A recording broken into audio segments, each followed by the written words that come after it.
Fat loss जर्नीसाठी ना आधी शरीरात फॅट असावं लागतं असं ज्यांनी मला म्हटलंय, त्यांनी प्लीज माझा हा 15 दिवसाआधीचा आणि 15 दिवसानंतरचा फोटो बघा, कारण देअर इज अ डिफरन्स. मला प्रचंड ब्लॉटिंग इश्यूज होते, इन्फ्लेमेशन होतं, चेहरा स्वेल झालेला असा दिसायचा किंवा 2 दिवस जरी वर्कआउट केलं नाही तरी बॉडी इतकी स्टिफ व्हायची, वजन वाढल्यासारखं वाटायचं. आणि म्हणूनच मी फायनली ठरवलं की आता काहीतरी रँडम डाएट आणि वर्कआउट करण्यात काहीच अर्थ नाहीये, आपण एक्सपर्टची मदत घेऊया.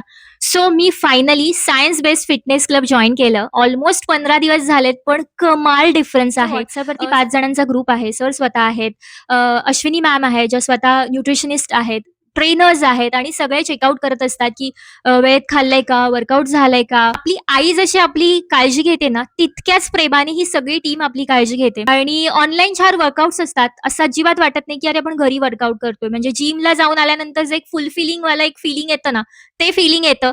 डाएट कुठेही फॅन्सी नाहीये. सगळं जे घरी बनवतो तेच आहे. आज 15 दिवस झाले मला काही गोड खावंसं वाटत नाहीये किंवा फास्ट फूड खावंसं वाटत नाहीये. इतकं छान फुलफिलिंग डाएट आहे. कुठलेही सप्लिमेंट्स त्याच्यात यूज होत नाही. ट्रान्सफॉर्मेशन करायचं असेल म्हणजे काही फॅट लॉस आहे, वेट लॉस आहे, वेट गेन आहे किंवा आजकाल पीसीओडी, पीसीओएस, थायरॉइड हे इश्यू इतके कॉमन आहेत आणि आपण ते सहज निग्लेक्ट करतो. पण तसं न करता वेळीच एक्सपर्टचा सल्ला घेतला, त्यांच्याकडून गाईडन्स घेतलं, तर तुम्ही सुद्धा छान मस्त आनंदी राहून तुम्ही तुमचं ट्रान्सफॉर्मेशन करू शकता. सो एकदा science based fitness club page checkout करा आणि डेफिनेटली त्यांना तुमच्या ट्रान्सफॉर्मेशनसाठी DM करायला विसरू नका.